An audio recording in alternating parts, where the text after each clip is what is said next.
Welcome to Culture Drop. I'm your host, Jed, and I'm joined once again by musician and cultural critic William Devitt. We're going to continue our chronological discussion of the solo career of Lou Reed.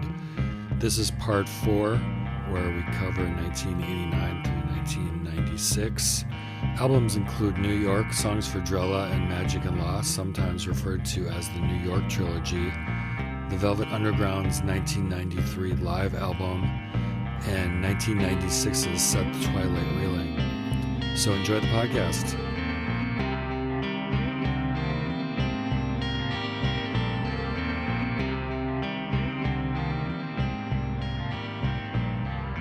All right, I'm here. I'm fully present and ready, willing, and able. Okay. The New York album, January 1989. Yeah, so the first thing I'd like to say about this is the album cover. I gleaned this from an interview with Lou's wife Sylvie at the time, who designed the cover, based that album cover, which I only figured out later was all pictures of Lou Reed, on this famous French photo. I sent it to you, I don't know if you saw it, by Versailles, which is a bunch of pimps and gang members in very film noir light. It was kind of based on the feel of that photo. Yeah, I always thought the album cover kind of was, I didn't know what to think. It was interesting. I thought it seemed cluttered, too busy. And I didn't know the background of this French photographer. And then if you look at the photo, they didn't really do it justice. Like you say, it's cluttered. They've got him filling up the whole frame of the shot. There was more space around it. It could have had more dynamics and kind of let it breathe a little bit, but it's just these 5 Lou Reeds just fill up the frame, and then you got this giant logo saying Lou Reed right in your face. Just kind of the whole thing kind of just hits you pretty hard. Well, it seemed like with the various Lou's, with his various costumes, it seemed like saying, well, here's this record is going to represent, several of my personas. To me, it's actually very, very mono Lou. It's mostly just one Lou. It doesn't have the personas of, say, the leather biker guy. It seems to be, it's elder statesman Lou. So, I don't know, that's not off-putting, but it's not this is various Lou's from my Lou Reed past. It doesn't have the variation of the Lou's we get on, Set the Twilight Reeling, for example, does it? That's a more, more introspective album. This is not, the New York album it's not so introspective. It's, more repertorial, outward looking. The concerns, seem to be less personal. By personal, I mean, intimate. It's this is I think you talked about before, it's noir Lou, Lou, reporter Lou on the street, taking the pulse of the city almost. Well, yeah, I suppose that. Yeah. It's not, doesn't have to be self-referential, the work, the music, the words represent me. It's me, as you say, checking the pulse of the city, and it's me, a photograph of me in my different guises, but they're not really supposed to be me. I'm not really sure. I never really thought much about the album artwork anyway. Neither here nor there, really. So. I was just looking at the album cover, 2 of the Lou's basically look exactly the same. They're both wearing a beret, and it looks like just almost exactly the same photo. So I'm not sure how much they thought this through, really. Now, sonically, the thing that grabbed me immediately on Romeo Had Juliet was how loud Lou's voice was in the mix, and just hits you in the face. Yeah, it's that. Primarily that's the focus of the record musically. is his voice, and the guitars, beautifully recorded, very simplistic in their approach, and often clean tones. They act as backing, and the bass and drums, which are also very minimal. That makes me think of is it's almost Dylan-esque in that way, where the Dylan's words are so important, and the music's almost like a support for that. Yeah, it is very much. Yeah, it's. I think maybe the first album he's done with that sort of paradigm, whether it's conscious or not, on his part. I don't know. Or Fred Marr, his drummer, who is a co-producer. Whether they had that in mind, well, surely they had in mind, because that's how the record turned out, and turned out very effectively.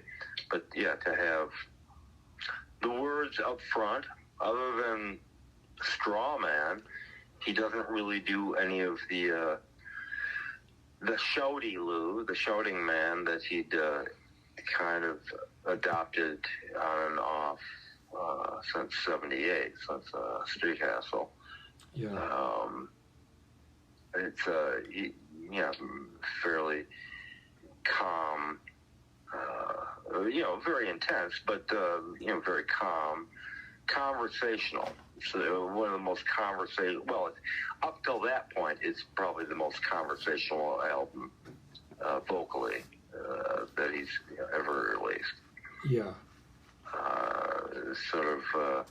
It's almost like Chuck Berry in that respect. It's like a guy sitting down and telling you a story, and not too much in the way of vocal, acrobatics or affectations, which certainly could use and use much more, in his later life. Yeah. In terms of the guitar, how much of it was Lou and how much of it was Mike Rathke, do you think? Oh, 50-50. Okay. Yeah, you can listen on headphones or whatever. The video that came out on VHS about 1990, one of the last shows on the New York album tour, which he played the band played the entire album from beginning to end. That video was released on the box set, re-released just a couple of years ago, of the New York album on DVD, and I just watched that the other night again, and you can just tell it's very wonderfully recorded, sonically, and you can just see. And it's like, oh yeah, Rathke did these parts, and no, Lou did these parts. Yeah. It's very much like Lou and Robert Quine, or Lou and Sterling Morrison. Yeah. Very well defined and very specific guitar parts. I get a real West Side Story vibe from this album. Like Romeo and Juliet, like, this is what's going on. This is the pulse of the streets, but there's romance going on. Life is going on.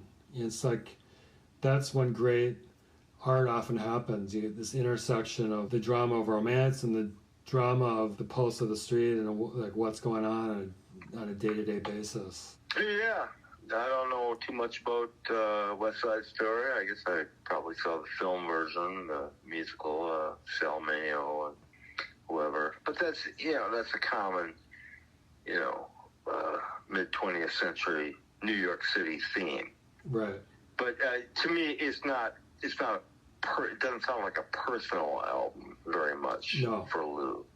Now he uses parts of his life and experience, a lot of it, depending on the song. Yeah, Romeo Had Julia, I think is one of his finest songs ever. The restraint in it is pretty remarkable. And then you've got other songs, like one that are kind of introspective, a little bit like Beginning of a Great Adventure, where he's like, it might be fun to have a kid. Just this lighthearted, thoughts about, what it would be like. Teach him how to plant a bomb, start a fire, play guitar. just having fun, so there are some like kind of wistful kind of pieces too that I really like a lot in this album. Yeah, it's a funny album. It's very witty. Very witty. Beginning of a Great Adventure. Yeah, it's hilarious. The names that he rattles off, I'll need a damn computer to keep track of all these names. Yeah, the names for a potential child are all from, people he knows or TV shows that he loved as a kid or whatever. Bono's name is in there. Bunny, who is the only other sibling, Meryl was her name, but that was her nickname was Bunny. The Glob, I don't know, it's a cartoon, from the 50s or something. It's based on Sylvia and Mickey's song "Love Is Strange." Ah. Not Sylvia Reed, but so it's it references that. Okay. Just a big song from the late 50s, early 60s. Yeah, that's a great song. But yeah, it's a fun song, and the licks, very, very, the bass and the guitars doing this is very cool, clean R&B, soul, jazz licks. It's great, and again, just beautifully recorded. Yeah, I love the album all around. I felt like after Mistrial, which I liked, but had very dated sounds to it, New York very much sounded like a rebirth, just in terms of the sonics and the energy he was bringing to it and the lyrics. Like, this is Lou Reed again going through one of his many rebirths in his life and career. Yeah, and I think everybody picked up on that. Certainly critics and reviewers. Even I think it sold respectably. Yeah. He toured the album, playing the entire thing. In fact, it's written in the liner notes. It was, personally written liner notes. He expected or thought the album should be listened to all in one sitting, as a movie or a play. Yeah. Or even a novel or a book of short stories. And it operates that way. It works that way. Is that pretentious of Lou? Well, of course it is. It's also accurate. That's what art is pretension. Art is short for artifice, is it not? Yeah, and the other thing is, I don't know if we talked about this before, but I heard a nice definition of like entertainment versus the artist. Like, the entertainer gives people what they want, and the artist gives people what they need and what the artist wants to provide. Oh, sure. One of the great things about music, popular music, is, and Pete Townsend once said, music, I don't think he said specifically rock and roll, I think he just said music, is the most charismatic form of artistic communication, because it's so human, so almost primal. Yeah, and you get these weird occasional warps in the culture where this unique artistic expression is also entertains people, but it wasn't necessarily designed only to entertain people. It's just like with the Beatles or the Stones or something, they create a great work of art and it also resonates with millions of people. That's always a really special moment in the culture. And I think, there's a bit of that happening in the New York album, even though it wasn't at the level of the Beatles or the Stones, but it was a great artistic expression and it resonated with a wider group than a lot of his other albums did. Yeah, it has the aspect, the element of folk music. If we consider folk music to be very simple songs that anybody can learn, that anybody can play, traveling minstrels, troubadours, had that quality in the construction of the song. Right, yeah, anyone could play these on their acoustic guitar at a coffee house or campfire or something. Yeah, and I think what we would call folk music, at least in the Western tradition, and as it migrated to the United States, is very, very early centuries ago, is that the music it wasn't just entertainment. It told stories. It told stories that could be handed down generations with facts changed, the words changed, the music changed, a little something added here, a little something left out here, a little something expanded on. And we know this from the American folk tradition. And if Bob Dylan were here on the phone with us, he could tell you all about that. Although we may not be able to understand what Bob was saying. But it has that quality. And it's kind of the first time, maybe since the Velvet Underground's third album, the self-titled third album, that the music and the words have had a simplicity and a clarity, complement each other to the point where that it sort of operates in the folk tradition. Especially it almost makes you think of Woody Guthrie.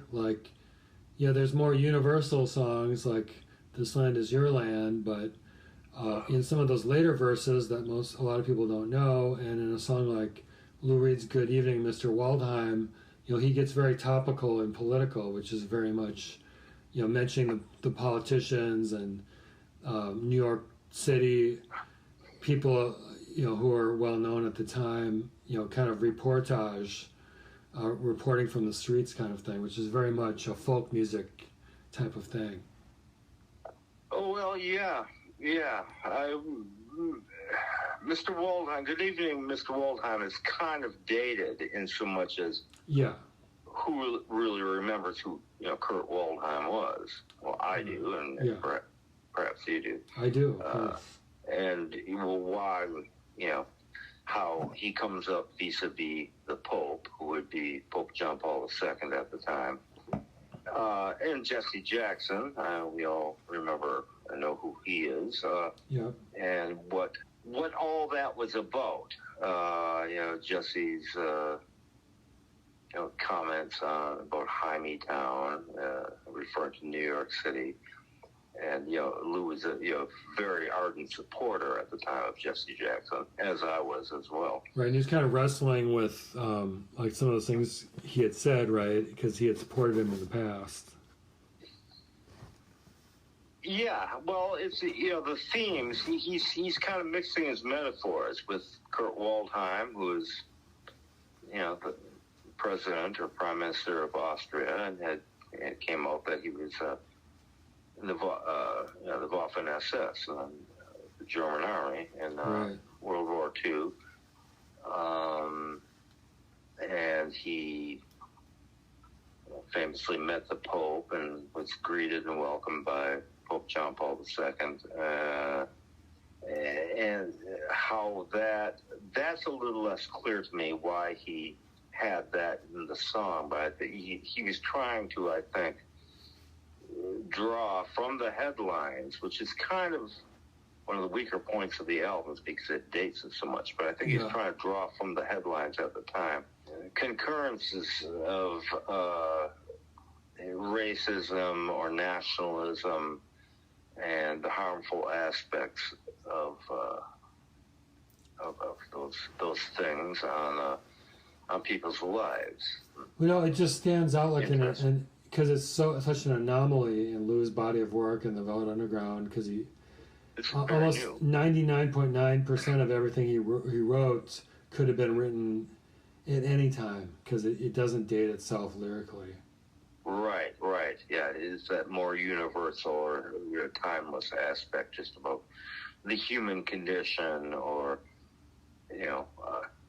psychological phenomena, sexual phenomena or mores. Like I'm waiting for the man. someone's waiting for the man right now. Someone's waiting for the man in 1967. It doesn't date itself. Yeah. And the wordplay is still pretty tricky. The song does rock musically. It rocks mightily. Which one? And, has Good Evening, Mr. Waldheim. Yeah. It has this great, forward momentum, which the guitar playing on that is just great, especially Lou's guitar. Well, both of them are equal. Mike Rathke's a wonderful guitar player, and a perfect foil for Lou. Yeah. That's Hold On is another one. It's one of my favorites on the album, and that's also very of its time. It's references to, Bernard Goetz, who was famously or infamously shot 3 kids on the subway when they were trying to rob them. It became a big trial, a big, cause célèbre, as it were, about self-defense rights and gun rights. In New York City, the Sullivan Law, and basically you're not allowed to own a firearm in New York City unless you have well-proven need for that firearm. And Bernard Goetz was he's a working schlub. I don't know. He's a clerk somewhere. I don't know what he was, but he shot. I don't think any of them died. Well, you could look the stuff up, but it's dated, and the references to Eleanor Bumpurs and Michael Stewart, who were both killed by New York City police in the early 80s, and 2 different incidences that shows up and Hold On. But the basic premise of the song, and with the repeated refrain of mothers and daughters lined up by the coffins by the statue of bigotry, you can see where Lou is coming from, and unfortunately those sentiments still hold true today, even though there are specific aspects pulled directly from the headlines in 1989. Some of them are still very much relevant and salient. His reference in the song "Sick of You" to I hate to say his name, but Donald Trump and Rudy Giuliani. Well, obviously they're unfortunately still in the culture at large, and not for the better. Not for the better. He's very. Some of that was prescient on Lou's part. It says here, Reed mentions by name. He vents anger at many public figures in the news at the time. He mentions by name the Virgin Mary, the NRA, Giuliani, the president, the mayor, the statue of bigotry, Buddha, Mike Tyson, Bernard Goetz, Donald Trump, Mr. Waldheim, the Pontiff, Jesse Jackson, Jimi Hendrix, Jimmy Swaggart, Louis Farrakhan, Oliver North, Richard Secord, misidentified as William Secord, and Morton Downey. Yeah.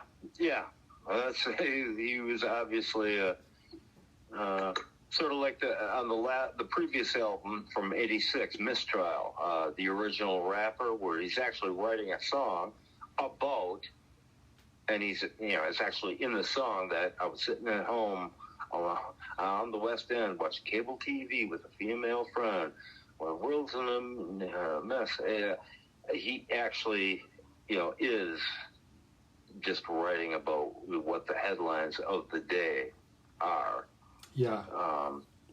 Especially as concerns New York City, but much larger nationally and even internationally are the concerns on the album.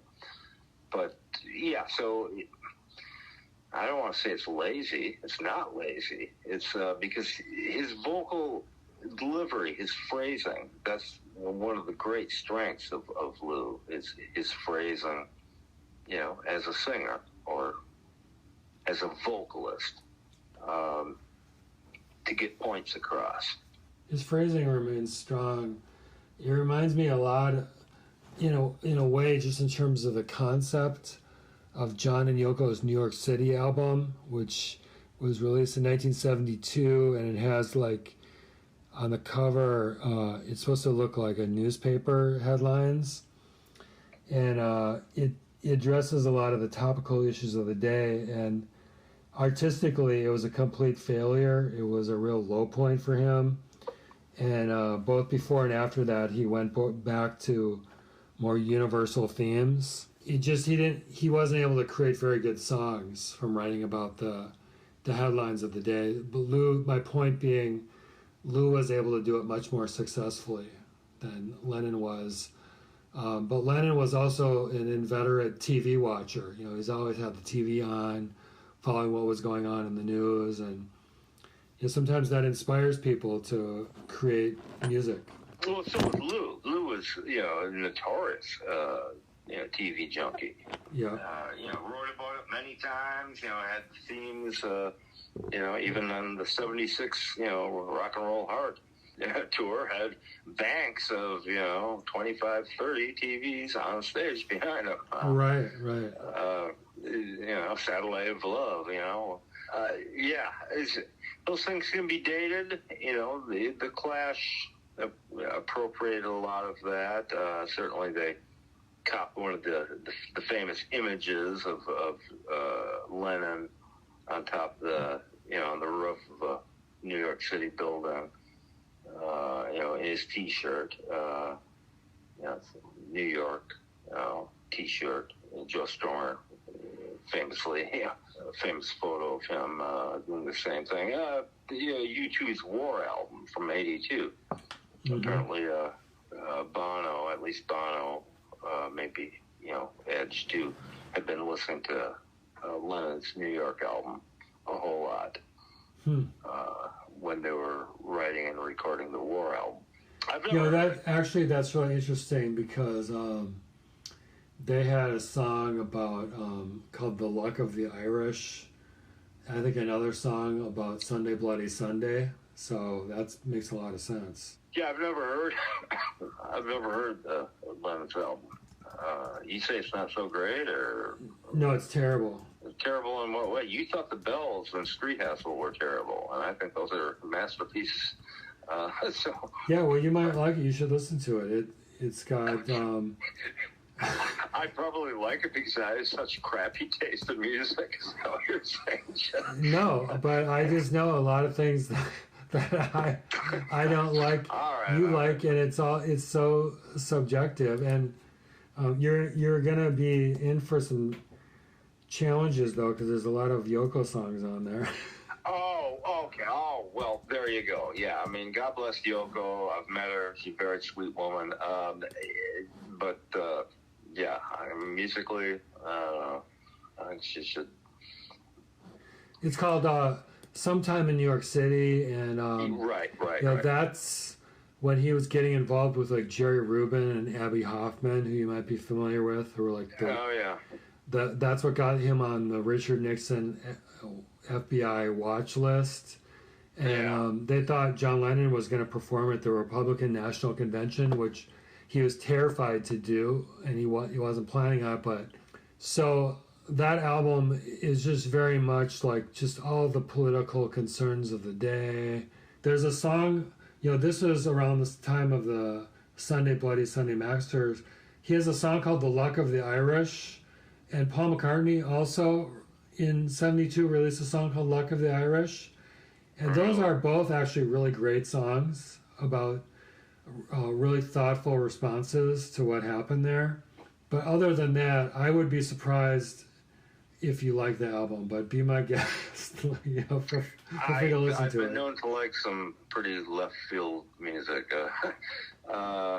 That first Lennon album, like I always thought of it as really raw, and I listened to it the other day, one of the songs, and like his vocal is double tracked, like like that binaural thing, like one in the left channel, one in the right channel, and it actually just sounds so cool because it's recorded really well.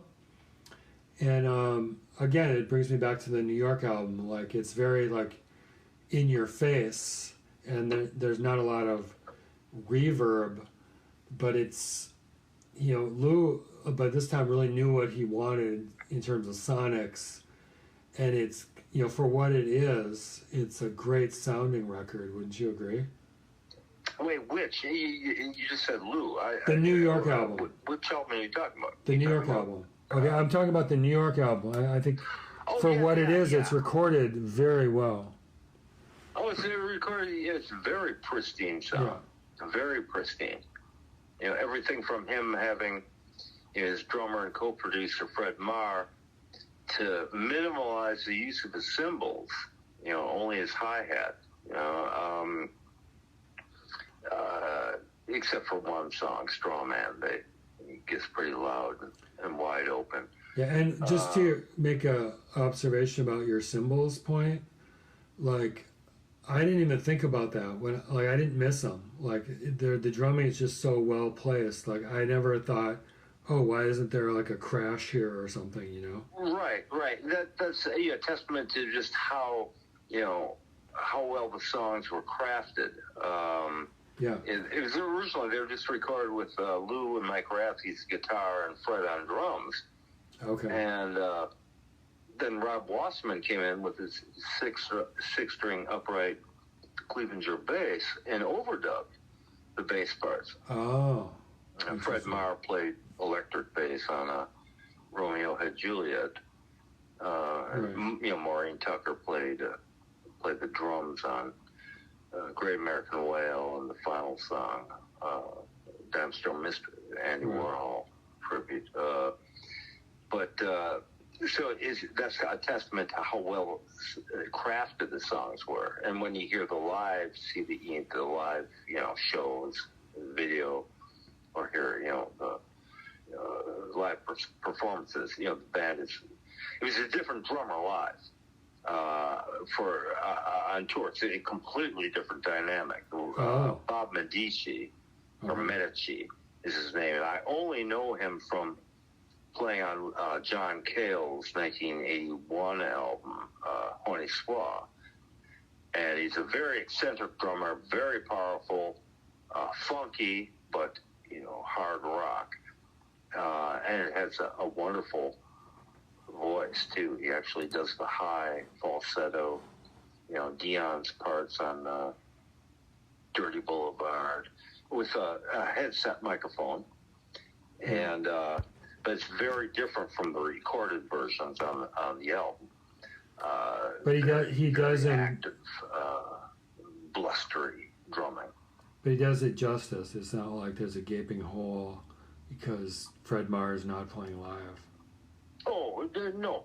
It works wonderfully. Yeah. And you can see in a live setting why it makes more sense to have a big, blustery, hard-rocking drummer rather than just, the stripped down. Yeah.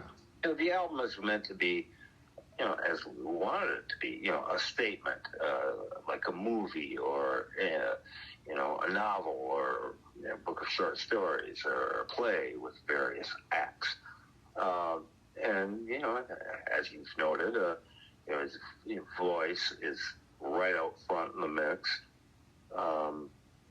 But, live experiences, it's different. It's a different thing. And it is a very, very rock and roll album, very much so, in the tradition of American rock and roll roots and history. Anyway, so Bob Medici on drums. I forget how we got onto that track. Yeah, definitely one of the great albums of 1989. One of the first, maybe, to get out of that, of the, in the more popular genres, to get out of that heavy drum sound. Fortunately. Yeah, very, very live, and that was kind of a lot of people were doing it at the time. Coming out of the 80s into the 90s, getting drummers tuning their snare really tight and really loud to get a really live, crisp whack, which became annoying after a couple of years. But it didn't, like, my point being, it doesn't sound like Mistrial. It's like... Oh, no, it sounds like a band playing. Yeah. Yeah, it sounds like an actual band playing, sympacato, in sympathy with each other, Right. playing the songs, not just playing a track. Yeah. It's a great album, and that is Lou's final Rebirth album right there. You talked about Set the Twilight Reeling. Well, that's a more personal and intimate album that involves probably Laurie Anderson, his newest flame, and ultimately, eventually, his wife. But as far as Lou's artistic sort of affirmation from critics, from the music world, the art world, the literary world, whatever, that I think really gave him a big boost. Like, whoa, I can do this. I really am. I'm a man of letters. I'm a 6-string guitar slinger. I can do both and make them work in sympathy. Lou famously said, and said it more so as he got older, but that his entire career was trying to write the great American novel, Right. set to music. Right. And I don't totally buy that. I think he was flying by the seat of his pants a lot of the time in the early to mid 70s, operating strictly as a musician more so than a poet. I think Robert Quine said that in an interview. He said, post. Sometime in the 90s was when this interview was, or late 90s, I believe, before Quine died. He said, the more Lou tries to be a poet and present himself as a poet, the worse he is. Okay. And I'm going to listen to anything that Quine says, because the man, he knew some things, not just about the guitar, but he's a pretty intense character in his own right. And for a while there, he's a friend of Lou Reed's, and certainly a huge fan, even before he met or worked with Lou, fan of the Velvets. And so I think the New York album, maybe for some people, signaled, oh, this is Lou's professorial, era, and now he's an intellectual who uses music as backing for his work. And there's something to be said for that. For me, it's urban folk music. It's urban blues. They work in conjunction. Because I think his guitar playing and his songwriting, the musical aspect of his songwriting, aside from the lyrics and the vocal phrasing, are utterly genius.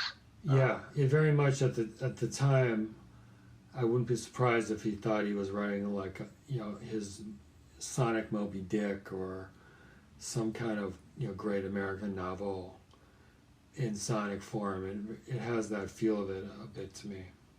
Oh, certainly, and it became more so. I think what you just described, that dynamic or feeling that Lou may have had, became more pronounced for the rest of his career.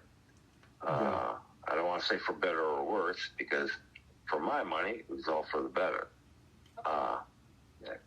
Lou's going to get pretty weird in his last years before he dies, musically.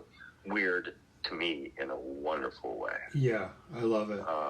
And maybe this is... New York is not a weird album. It's a very accessible album. It's just your average person. Right. Very accessible. This might be a good transition to an album that gets a little more interesting, which is Songs for Drella. Yeah. Just to set the table for Songs for Drella, if you don't mind, it's about Andy Warhol. It came out in 1990. They considered him their mentor, who had died following routine surgery in 1987. Drella was a nickname for Warhol, and Lou Reed and John Cale had basically not worked together since White Light and White Heat in 1968. And then they spoke to one another again for the first time in years at the Warhol Memorial Service in New York in 1987. They performed a version in 1989 of some of these songs in St. Anne's in Brooklyn. And then in 1990, there was a Warhol Velvet exhibition. Sterling Morrison and Maureen Tucker joined them for a rendition of the Velvet Underground songs Heroin, which will eventually led to the Velvet Underground reunion in 1993. Yeah, that's about how it went down. I think Lou is, what would be the word? He was trying to collate somehow his work with the Velvets, which is what he was primarily known for. Even for people who had never heard of the Velvet Underground, they heard of the Velvet Underground as his, the pinnacle, of his musical career, and with this sort of rebirth of focus on lyrical content, a more mature, if you will, presentation with the New York album. I think he was thinking, wow, I've really got something here myself, and I really am a man of letters and a man with stories to tell, and a man with, interesting stories for people who are interested in myself, the Velvet Underground, Andy Warhol, New York City during that, that era, mid-late 60s, early 70s. And, how him and Cale, came to work together. Well, you can read the biographies, and see how it came about. But I think it was a natural progression. The last song of the New York album is, Dime Store Mystery. It's a tribute to Andy, who had just died, and Rob Wassman. Bo is his six-string upright bass, which kind of mimics or calls to mind, Cale's viola playing. And Mo Tucker, plays her, fractured, heavy tom-toms on that song as well. So it's a natural progression. And it's not surprising that, Lou, in his, sober and settled state of mind, would reconnect with Cale, who I think was just getting sober himself around that time. Yeah, and I think, I don't know what you think, but I think both of them were uniquely positioned to tell these stories, both in terms of their skill set, but in terms of they knew Andy well, and so they created this really unique literary device that they didn't use in all the songs, but in a lot of it where they used Andy's words and the things that he said as the lyrics of the songs, which I thought worked really well. Yeah, it's great when, Lou can do a great, very campy, Andy impression, and his tone, his phrasing. It's always wonderful, when Lou can do that. Cale sang, almost not half the songs on the album, and he has his own inimitable, voice and vocal delivery. How much it was Lou writing, the lyrics and the music, or both, or what input Cale had into the actual songwriting, I still don't know. It looks, just looking at the lead vocals, it looks like it's about 70% Lou, 30% John Cale. Yeah, that sounds about right. Yeah, phrases, and Lou would often, say, in interviews or publicly, like, what would Andy have done? What would Andy have said?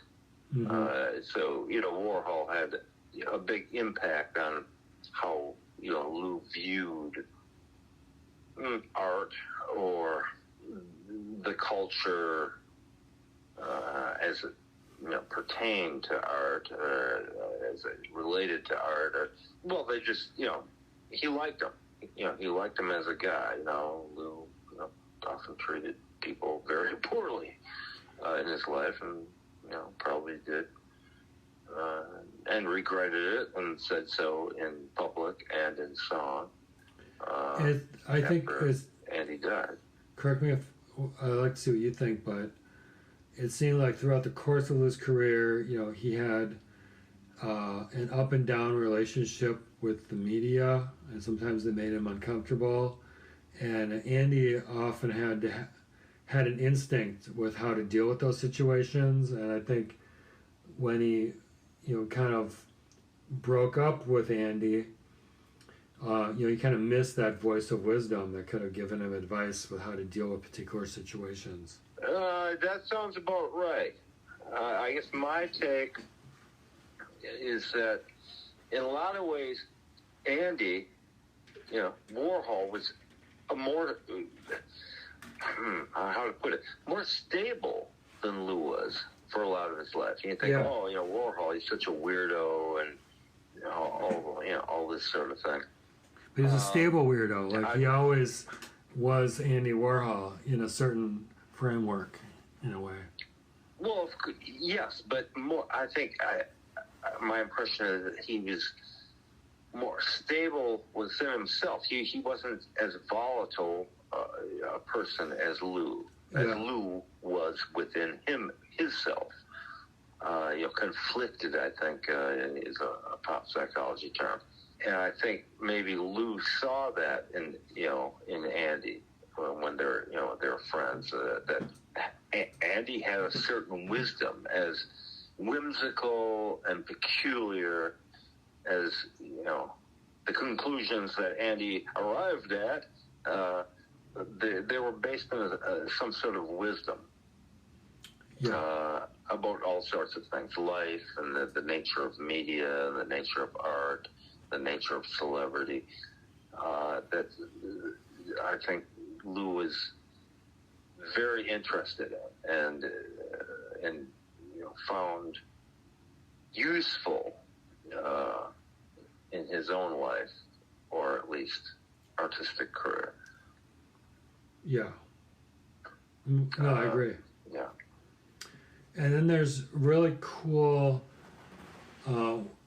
just wordsmithing, like the trouble with classicists, and just being able to, John Cale has to sing that throughout that song, and Lou couldn't have done it. Lou couldn't have done it? No, Lou's a very sharp vocalist, very sharp. I don't think it's trouble with classicists. Exactly, that's a mouthful. I actually have a bit of a list, Yeah. And so actually, I can't do it either. But it would have sounded peculiar, I think, with Lou doing it. The way Cale sings that line, the whole song, is with this sort of stiff-backed, Welsh sort of reserve. The reserve and the confidence with which he delivers it. Somehow he pulls it off. Yeah. Faces and Names. John Cale does a great job with that. Because correct me if I'm wrong, but Andy had problems with remembering faces and names? Oh, yeah. Yeah. Oh, yeah. And that was my attempt at Warhol right there. Yeah. Oh, wow. Oh, yeah. Yes, supposedly. Well, there's just all these people hanging around the factory in his life, and they weren't, Andy kept an emotional distance from people. Right, and he didn't, make an attempt to memorize people's names or whatever. Yeah, and they're just all sorts of people, and they gravitated towards them, and, make me one of your superstars. And, Andy would say, oh, yeah, that's great. Okay. All right. Well, come up to the office next Wednesday, and we'll shoot a movie, and you sit on the couch. Whatever. Right. So I could see that. That was just, Warhol, he was a young guy when he was a young guy, he was just figuring this stuff out himself. You know, he was sort of inventing himself in real time. Right. And, you know, before he met Velvets and before, you know, he started, you know, the Exploding Plastic Inevitable, you know, program. And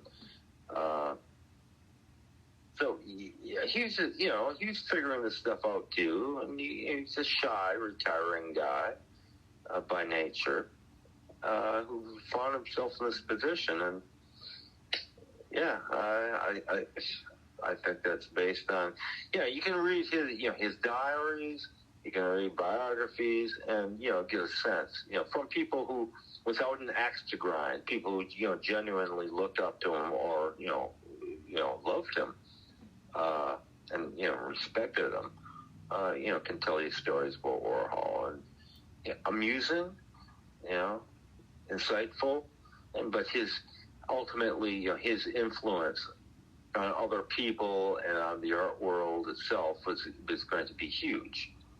Yeah, and he had like a curiosity, you know, that kind of sustained him.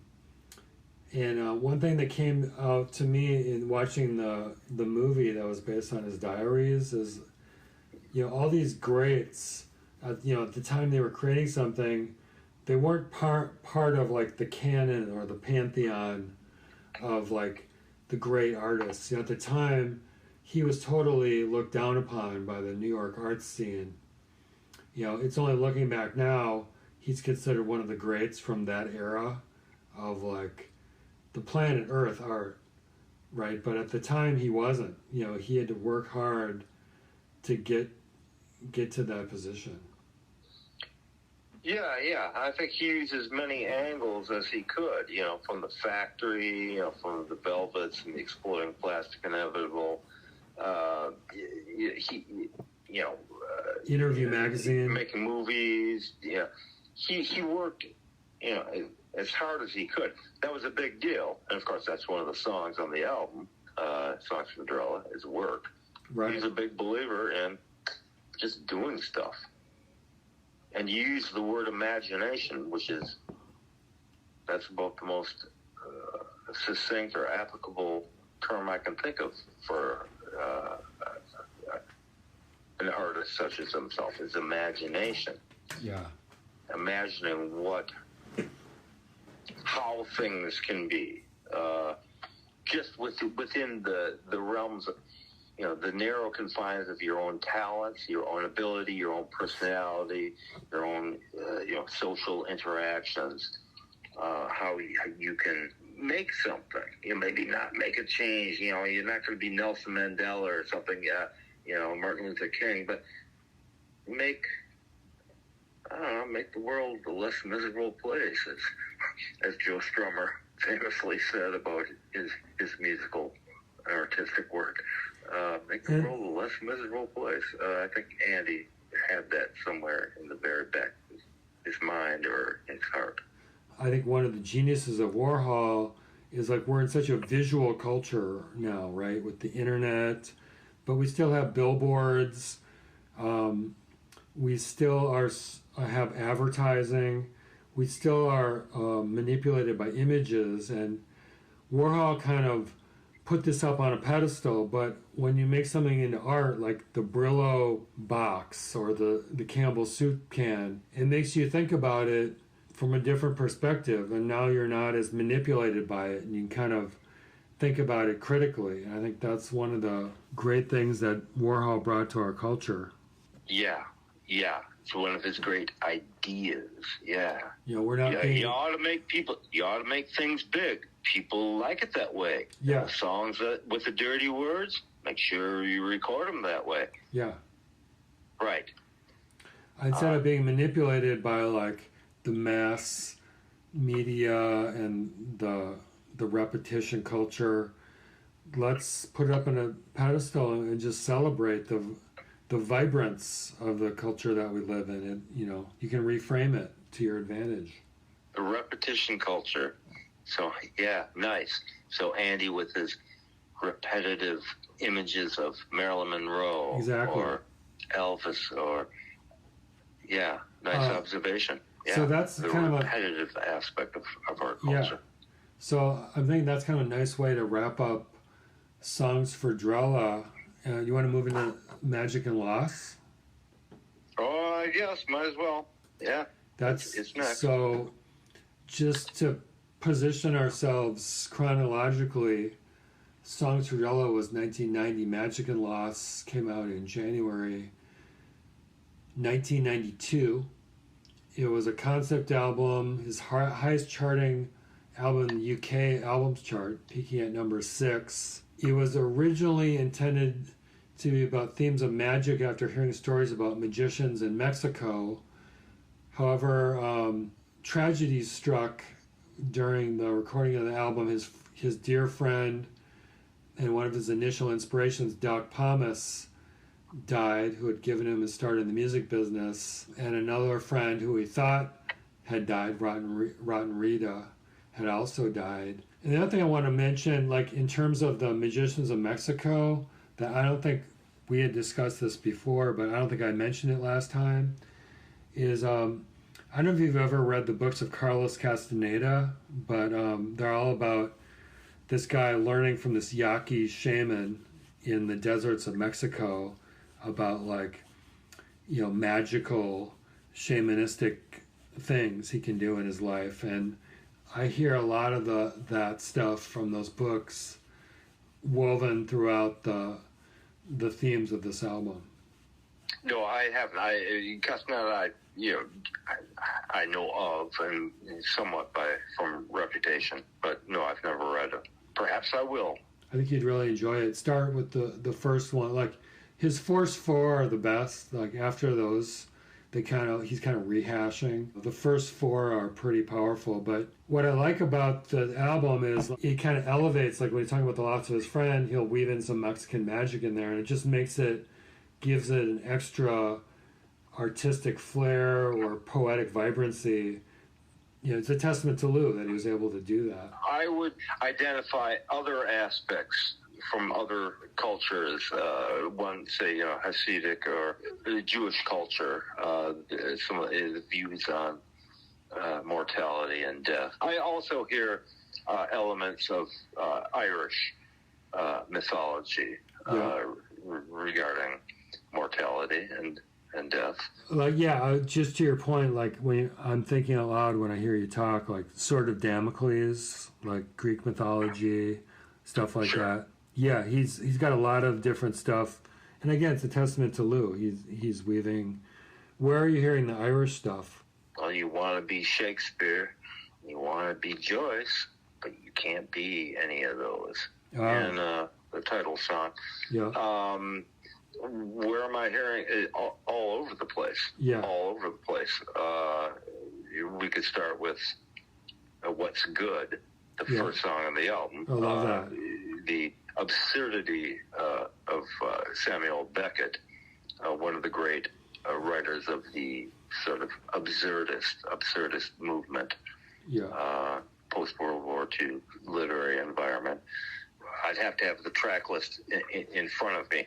The Warrior King, traditional Gaelic ferocity of legend and myth.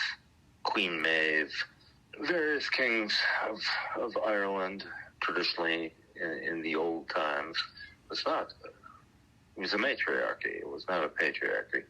To hear these various cultural representations from various disparate writers or unknown writers, Mexican magicians to James Joyce. Have you ever read The Dead? His short story from the Dubliners? Yes, I have. Yeah, surely Lou had too, and really took it to heart. Well, sort of the father of the modern short story. Right. A lot of people consider Joyce to be.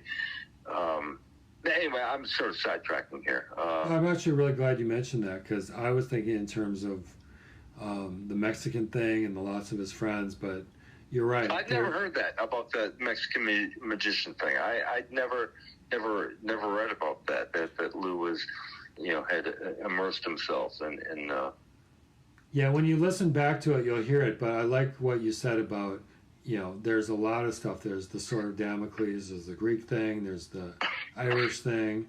And when I look at titles like Warrior King, like that screams like Irish mythology to me. Where is Harry Circumcision? Where does that come in? Is that late 20th century urban North American Jewish mythology? Or Yeah. an archetype? To me, it's a pretty stunning piece of work with this lullaby melody, nursery rhyme guitars that he and Rathke use, and Lou. This is no mythology. This is like straight up this dude just looking in the mirror. I love it. The stitches made him wince. A doctor smiled at him from somewhere across the room. Son, we saved your life, but you'll never look the same. And when he heard that, Harry had to laugh. Although it hurt, Harry had to laugh. It's funny. It's moving. It's right now. It's contemporary. People just hating themselves, hating their lives, hating their history, wanting to be something else, anything, to look different, to be different, just not what I am and where I am. I can't stand this. Yeah. I can't stand this. To be something or somebody else, and maybe somewhere else, hence the slitting of his throat, his suicide attempt. Yeah. That's universal. Yeah. And it's, obviously set in the contemporary, a modern Harry is obviously, he's a modern guy, an urban guy probably.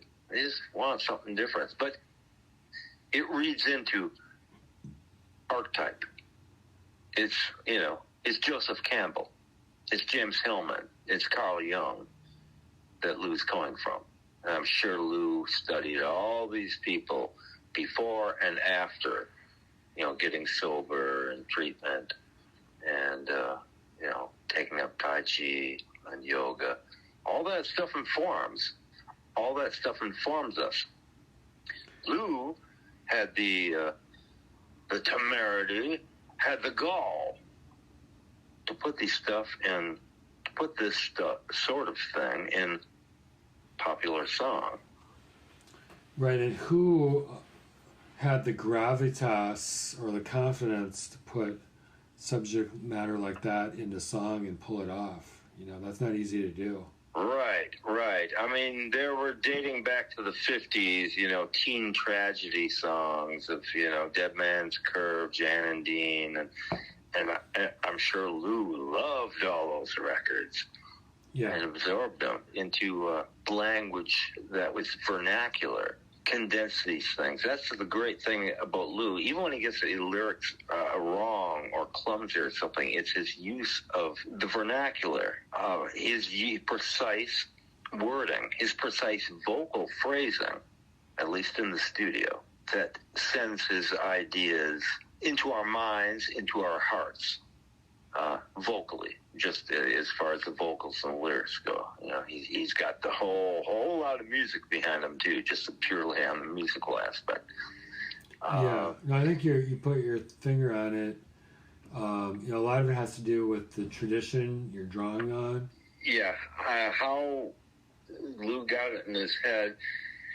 Well, it's probably from doing the New York album, seeing, the response to that, his own response to that, reuniting with Cale to do songs for Drella. I probably said, I can do anything. I can write about any damn thing I want.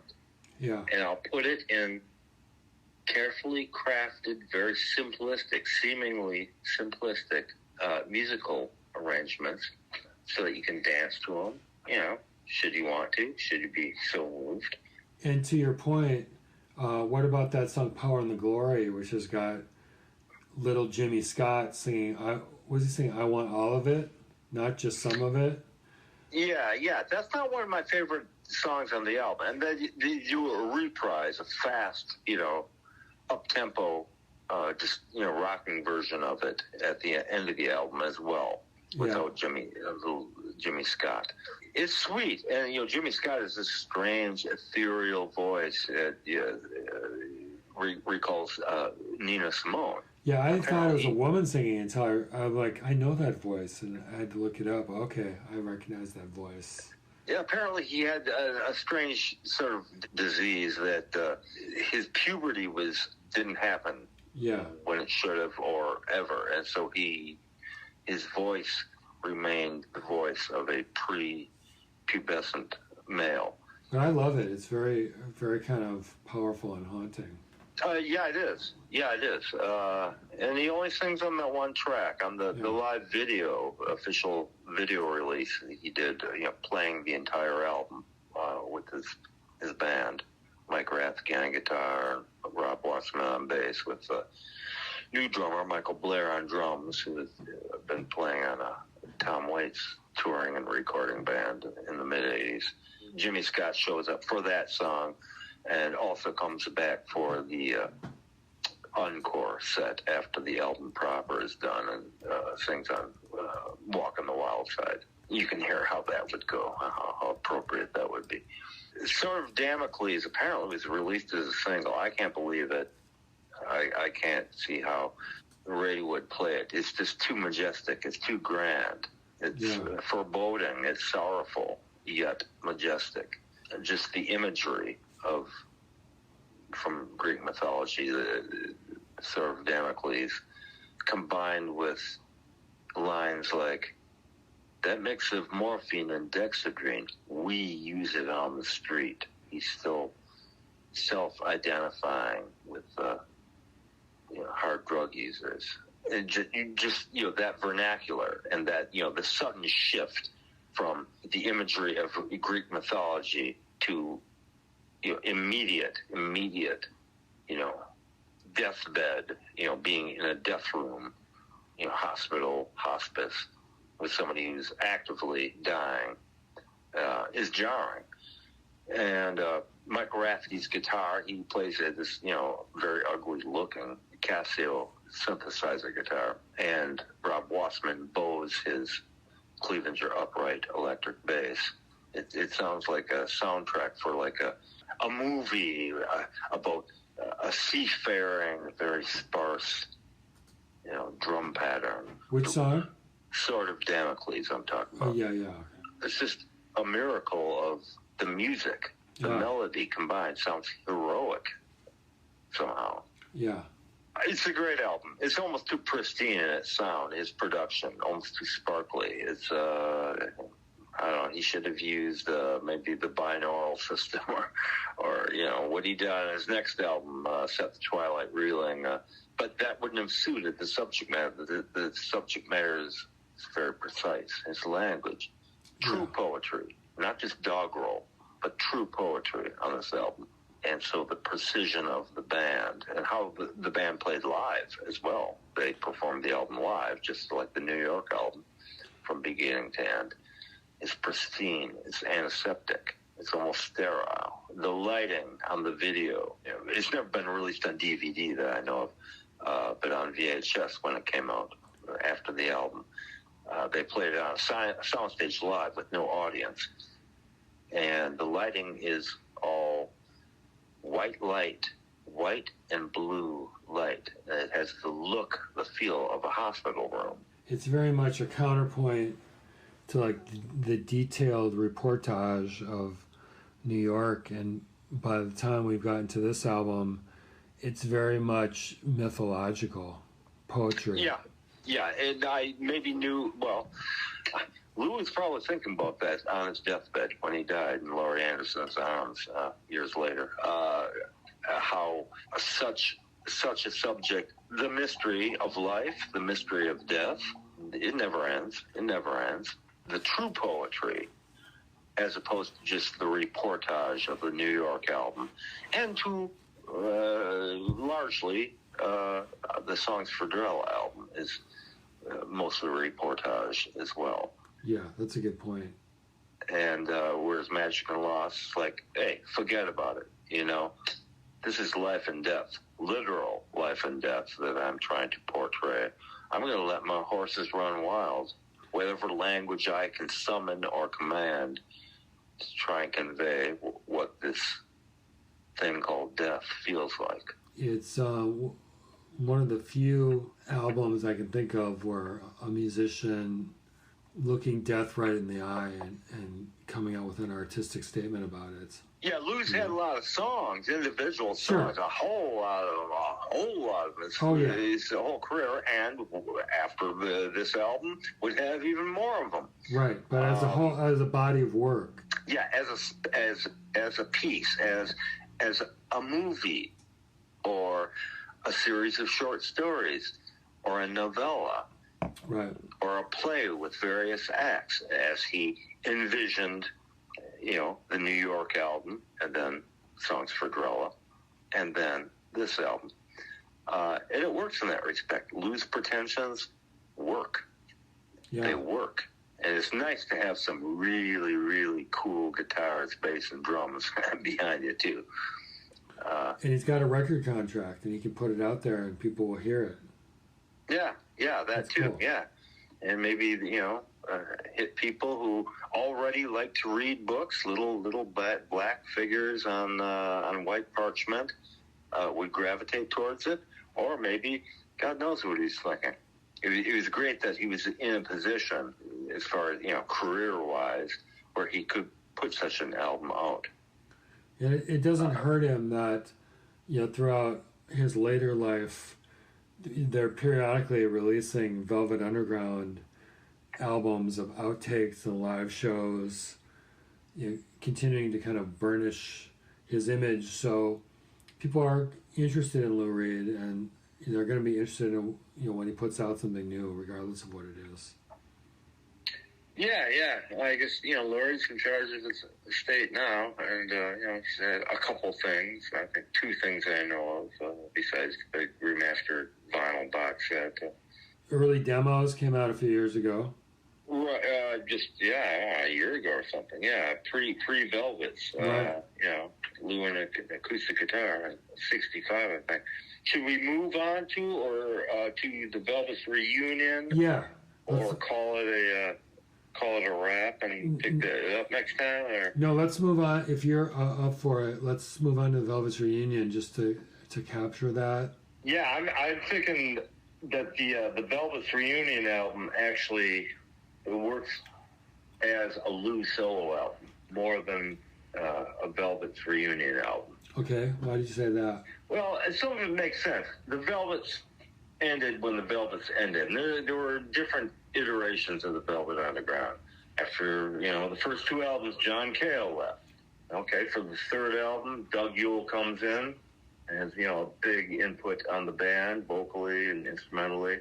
Band starts falling apart while they're recording the 4th and final studio album, Loaded, which to me almost feels like Lou's first solo album. It wasn't really, but by any means.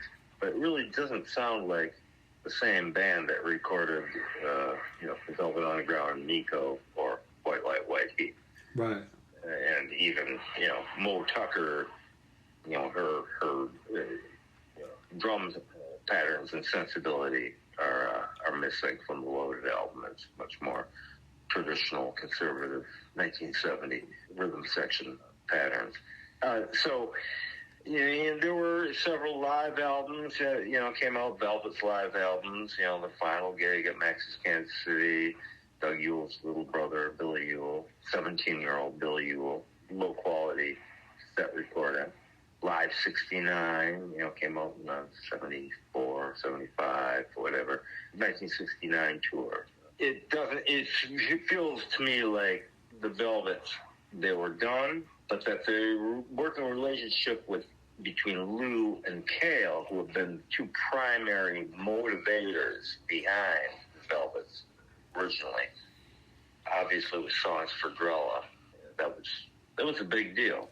The results of the brief European shows that they did in Paris and Scotland, I'm not sure what other cities or countries they played.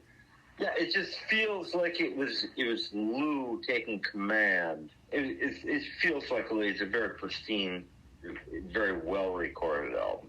Mike Rafke, Lou's guitar player, is credited as producer. The band has great gear. They all have really good professional gear.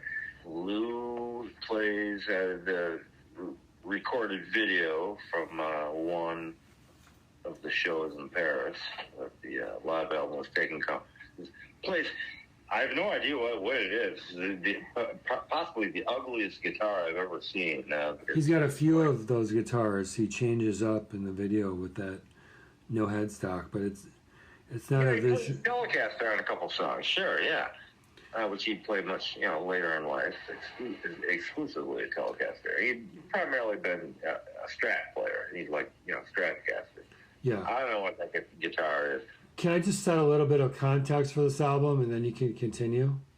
Oh, yeah, by all means, yeah. Okay, so this album came out in 1993. We're continuing kind of chronologically, because Magic and Lost came out in 92.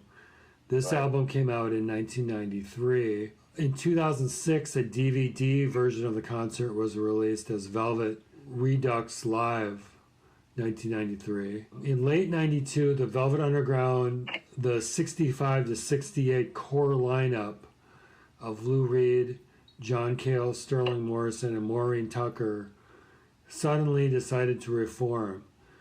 The decision was unexpected because the relationship between Reed and Cale had been sour since the late 60s, although it had gotten better in the mid-80s during royalty renegotiations, and then they collaborated on songs for Drella, and then it hit a new low. Cale didn't want to work with Lou anymore. Nevertheless, there was an impromptu one-song reunion in France later that year for an Andy Warhol exhibition. By 1993, the band had decided to rehearse for a world tour.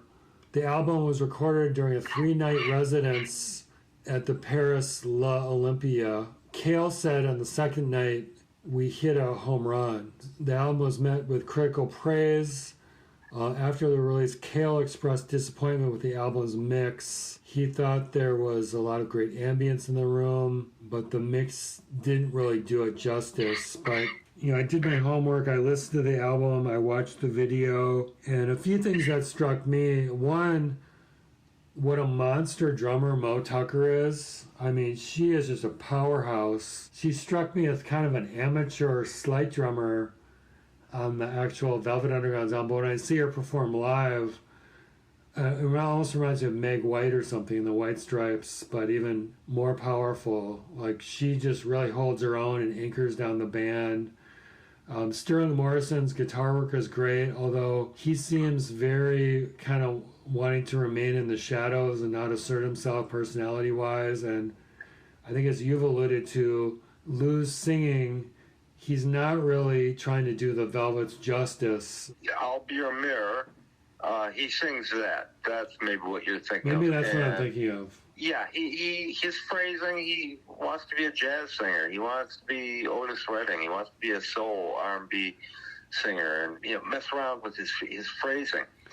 And sorry, just one little insertion here. I feel like what a lot of people forget about Lou Reed is, a lot of that early Velvet Underground stuff, he was really singing. He was a singer. Yeah. And he kind of abandoned that when he went solo. After a certain point. He didn't entirely abandon it. He didn't entirely abandon it, but he wasn't singing like he was, like, those high phrasings like on the first Velvet Underground album.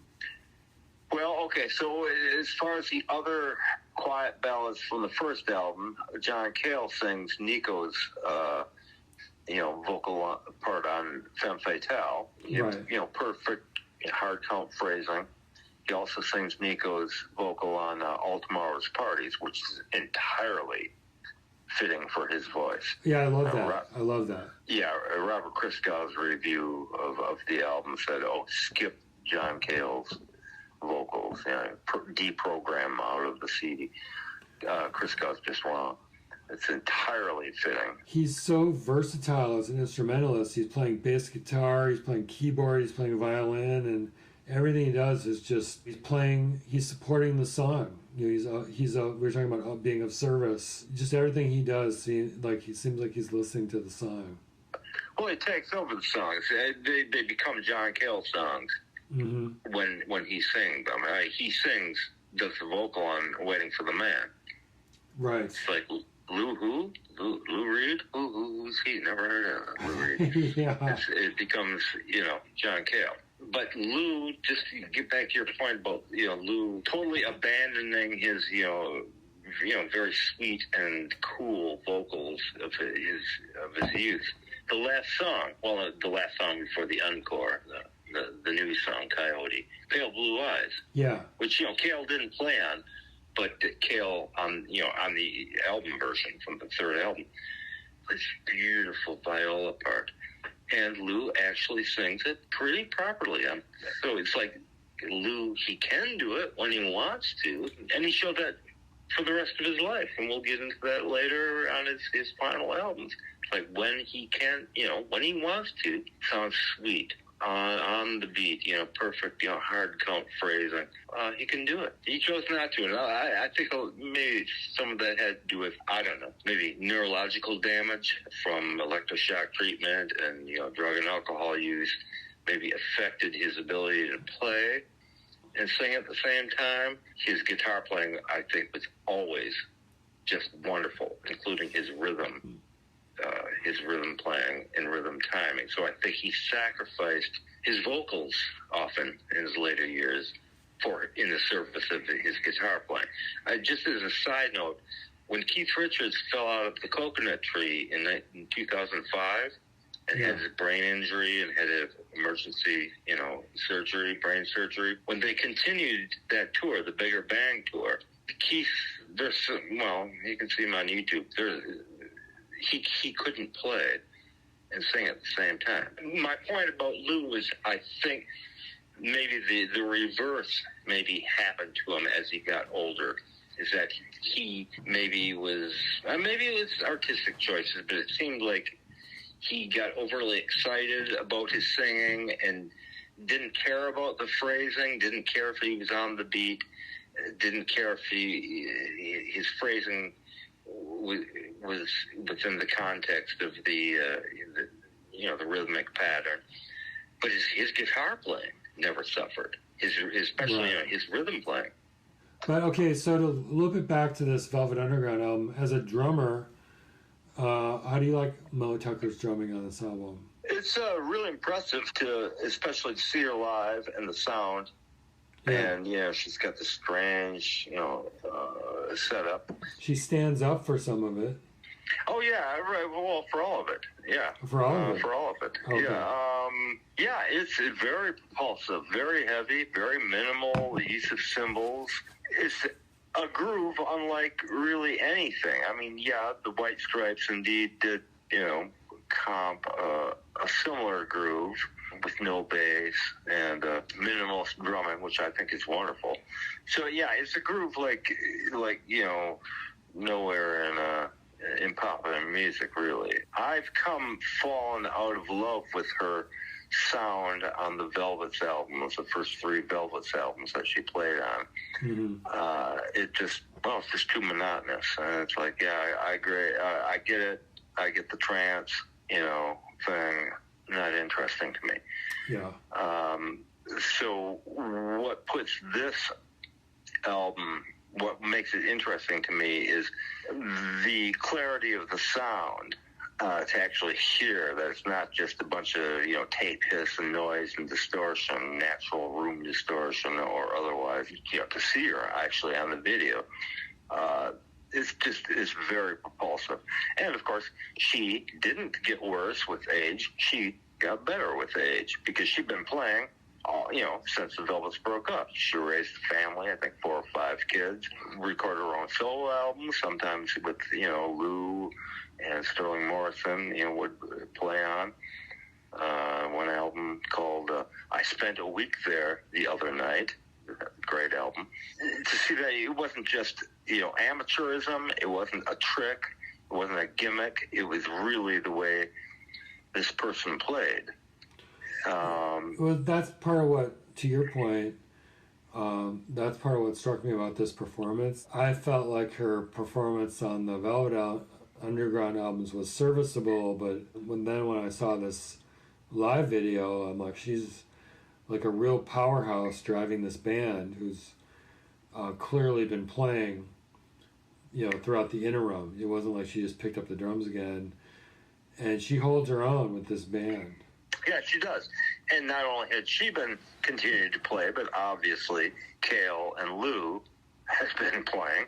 Right. Sterling Morrison, not so much. He got his PhD in English literature and became an English professor in Texas. I think maybe the University of Austin or something like that. Yeah.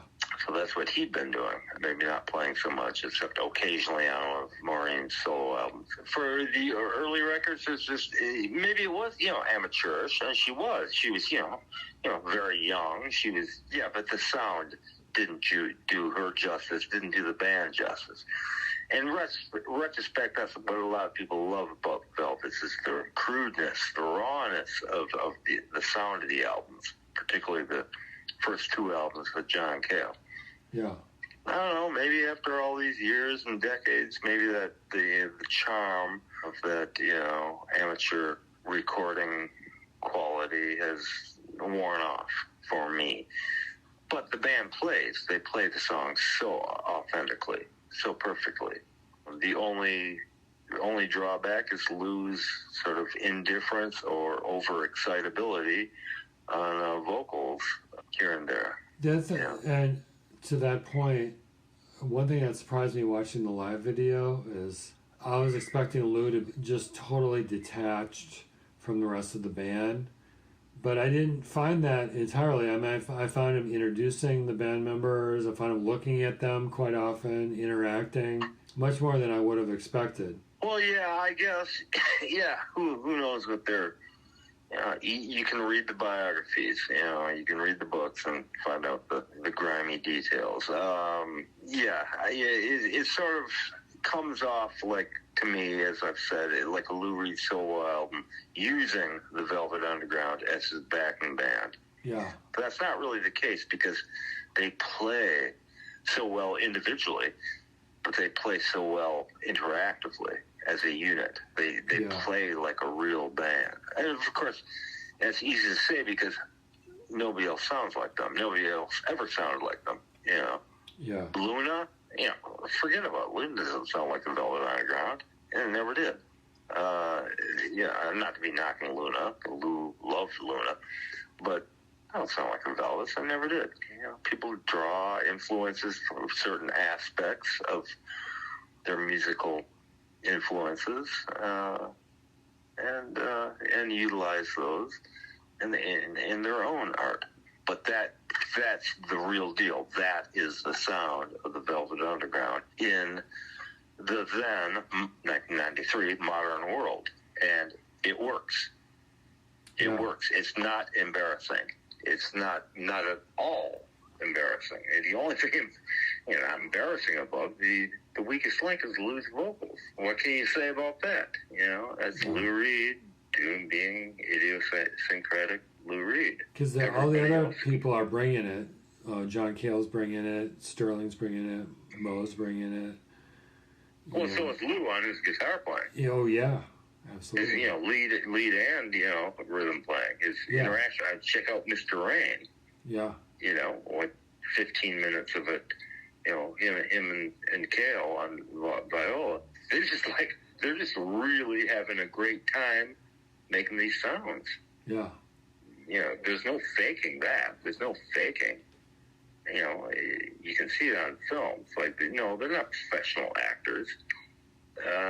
Far from it. They're professional musicians, yeah, but they're not, but they're not Taylor Swift. They're doing what they're doing because they really, really dig the sounds that they make with each other. I believe that. Even with the reunion, even with, Lou's control freak tendencies, how he doomed, the planned new material, and possibly even a new studio album, how, Lou just messed that idea up. Mr. Rain, was that a new song? No, that was from the came out on Another View, which was the companion follow-up to the VU album from 1985. Okay, but wasn't there a new song? Was it Coyote? Wasn't there one they had on here that was Coyote? Yeah. Yeah. So in the film, it runs as a second encore. Yeah. Over the credits, and it's on the live album. Right. It's a good song. It's a good song.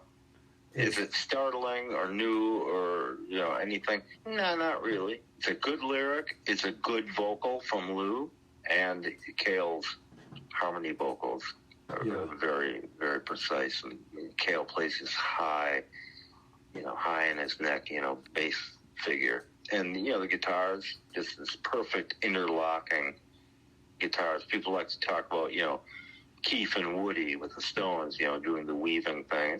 A lot of people had that. Lou and Sterling Morrison had that. Yeah. They had the weave down beautifully.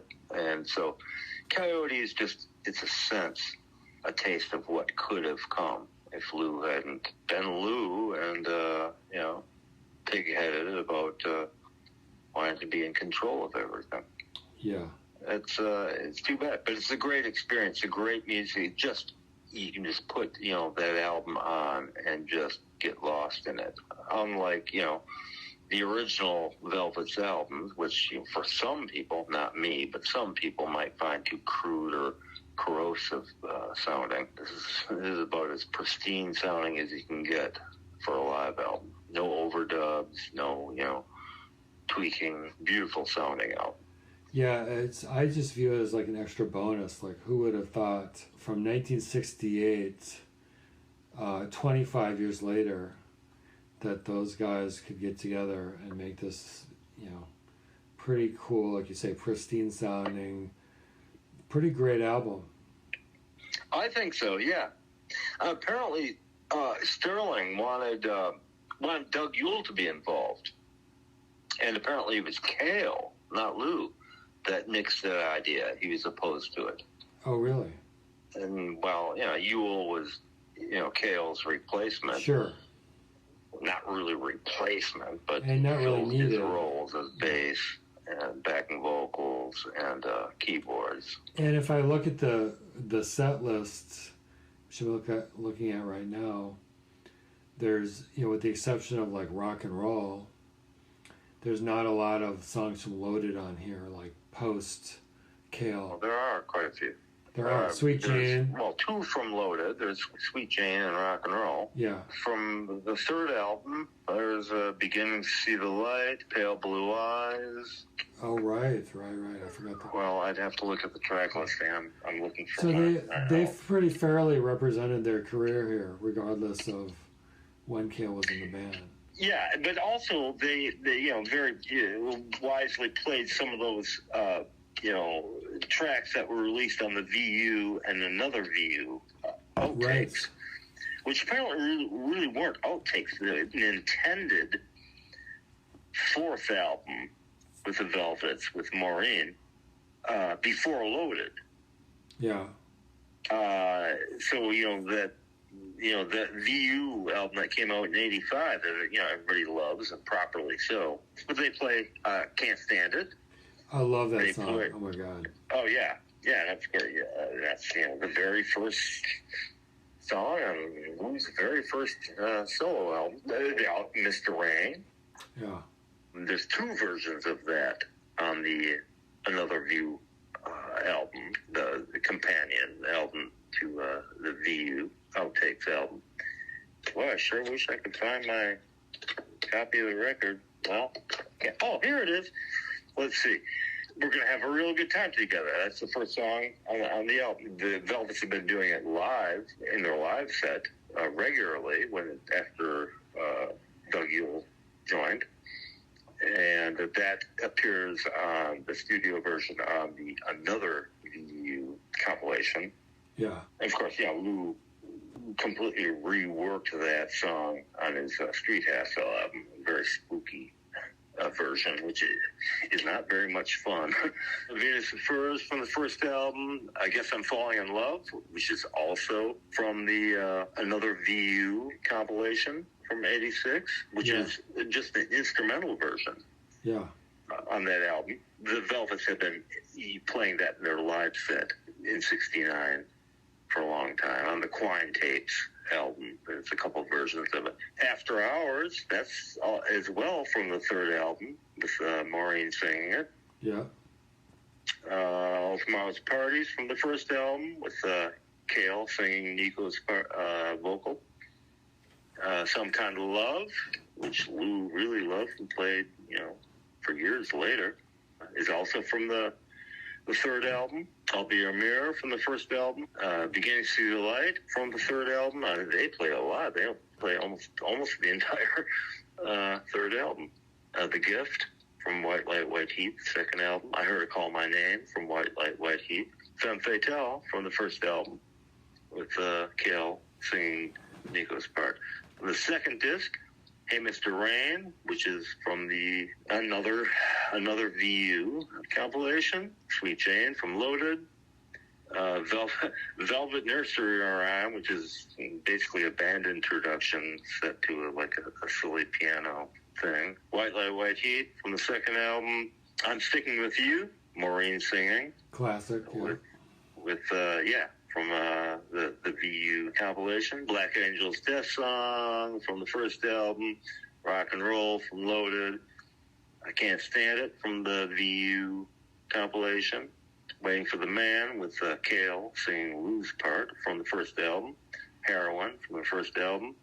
Pale Blue Eyes from the third album. And Coyote, new song. So I guess to your point about, did they do much material after, the two John Cale albums? Well, they did almost the entire third album with Doug Ewell. Yeah.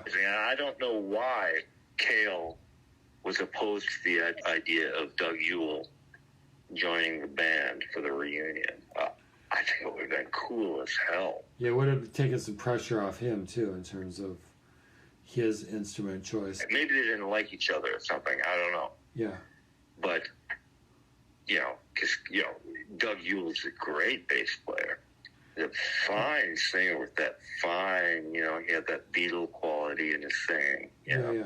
No, I like Doug Ewell. I think, Doug Ewell aside, one of the things I like on this album a lot is the rhythm guitars. Just the way that Lou is playing his rhythm guitar, his phrasing, the way Sterling is playing, sounds really cool. It's a great mix. Put it on, listen to it on headphones, and you can hear the great weave. The parts that are people think are Lou Reed parts, that are actually Sterling Morrison. Say on Sweet Jane, they're playing two different parts. Yeah, they're playing the same riff. That's just an example. Or Rock and Roll. You and I have played several times. Yeah.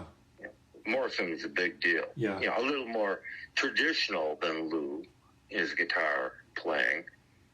Never, did full freakouts. But, when he did a lead, it was like, wow, this is Keith Richards in 1967 or something like that.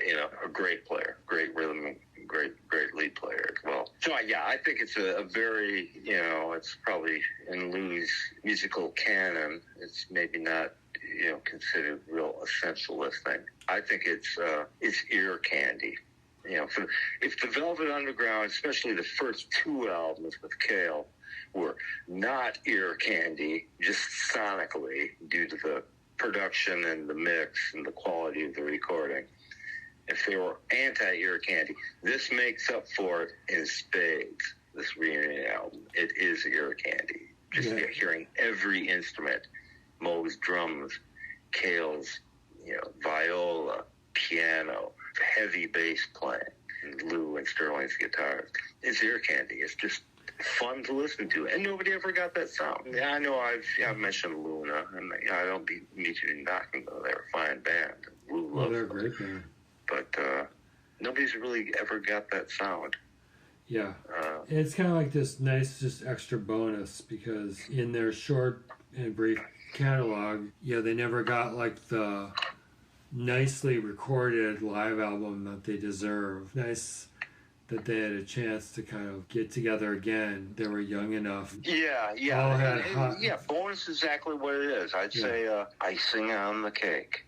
Yeah, exactly. It's like we already had the cake. Here's the frosting on it. A way to sweeten up those often harrowing and unnerving songs of the Velvet Underground. Often, not always harrowing or unnerving, but sometimes. Yeah, and it's nice they were able to take advantage of the little of the post-career glory when albums like VU came out, and people like me and probably you were appreciating albums like VU. It was almost like a band coming out then. It just sounded so current and so cool of the times. I'm glad they were able to capitalize it a little bit with that album.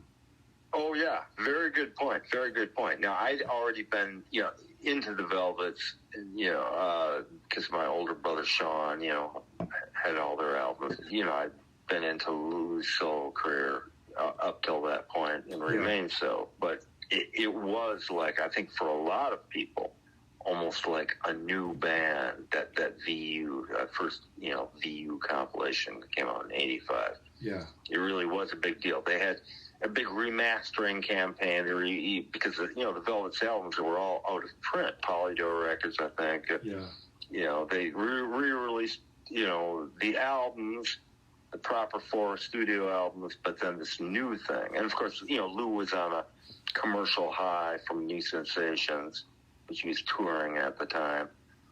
So yeah, that's a good point. It was for, I think, a lot of people kind of a new band. Like, wow. And of course, the tapes sounded so good too. It was the cleanest, most coherent sounding.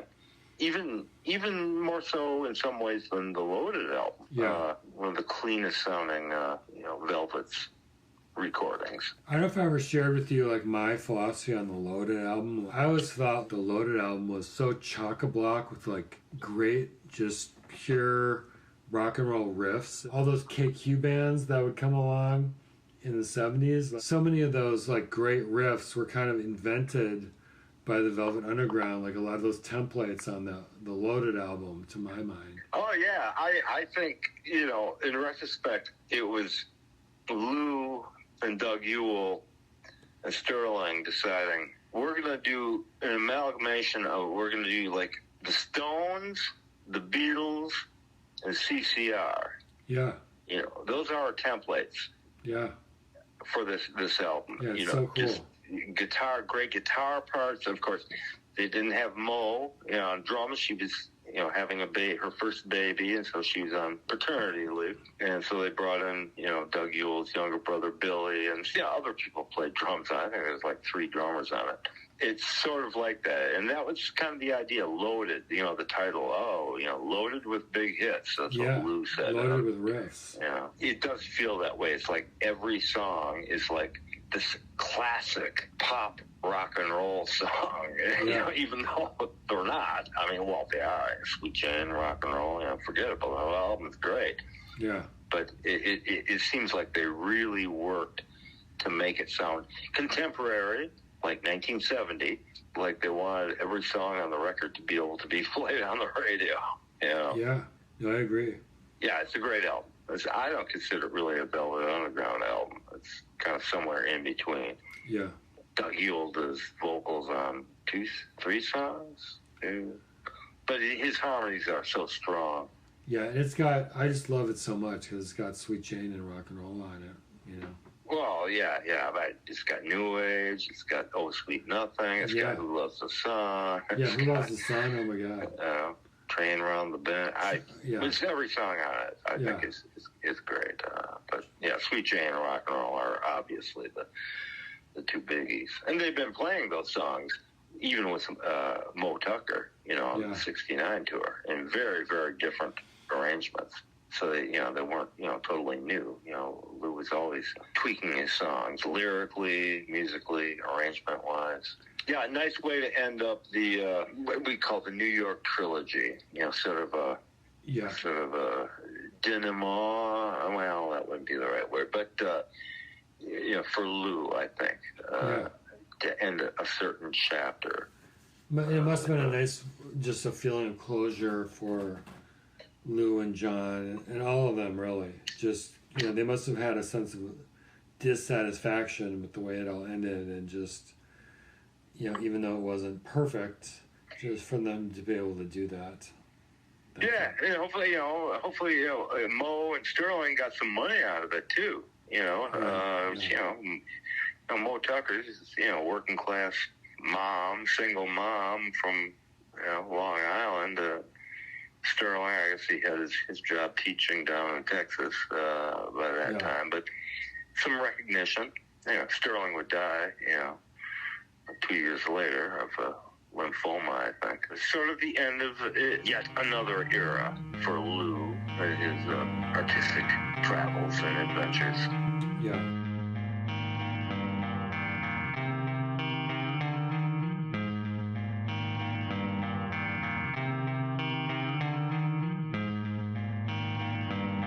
And I did do some additional homework. I did watch that video of the Velvet Underground concert you sent, which I really enjoyed, and I listened to the CD. Is the CD exactly the same as the video? No, not at all. In fact, there were two editions, kind of like the Raven. There was a single disc version of the album and a double disc. The double disc is the one you want to hear. Yeah. But the DVD, or the video, was the albums are taken from 3 different nights in Paris. Well, I definitely listened to the long version of the album because it seemed to go on for hours and hours. Oh, good. Oh, okay, good. That's the one you want to hear. Yeah. For better or worse. But the video is taken from those shows, but it's not complete. It's a very much abbreviated.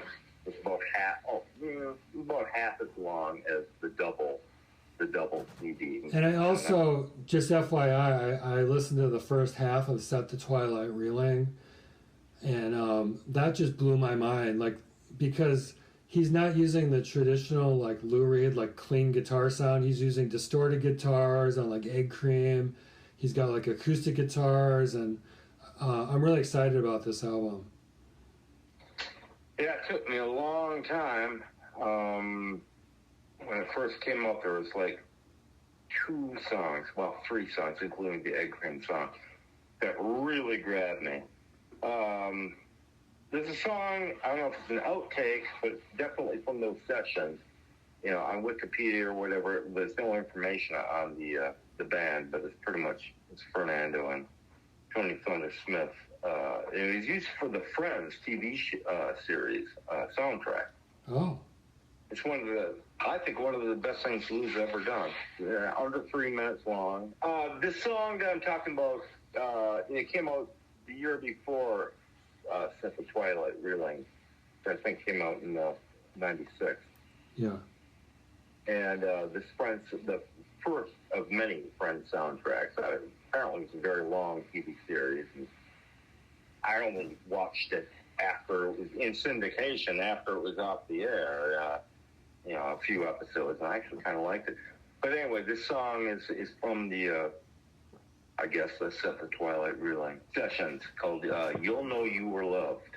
Okay. It's just utterly beautiful. It's just Lou, acoustic guitar, and some coloring, electric guitar for coloring, and Fernando on bass, Tony Thunder Smith on drums. Yeah. But the recording of this album is, to me, I think it's just wonderful. Me too.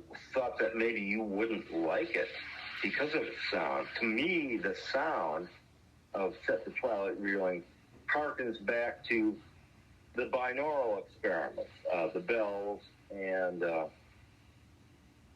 Street Hassle, and in so much as very muddy, very murky.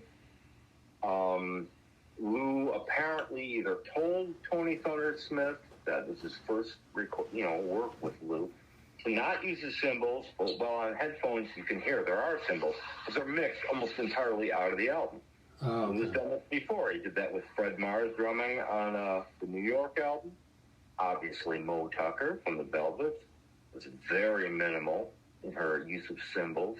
It just has this very thick, almost murky sound. Yeah.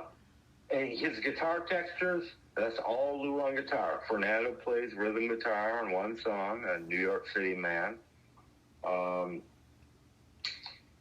It's to me, sonically, is very interesting. Yeah, I agree. I really like what I've heard so far. Yeah, I mean, what do you think of Lou's vocals? I mean, he's not quite the shouty man he would be in a few years. Yeah, I like him. I think he just feels very comfortable, kind of just in his element. Just they feel very organic.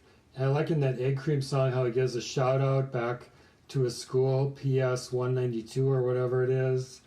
Right. Like he did in that other song. Yeah, the 192, that's, on Coney Island, baby, at the end of that, right. Where he went to school. And he also does a little, shout out to the Velvet's White Heat at the end, higher, higher, where, the guitars and the bass, just, ride the scale upwards on the fretboards, and that's obviously the ending of White Light, White Heat, how that ended, at least on the original album.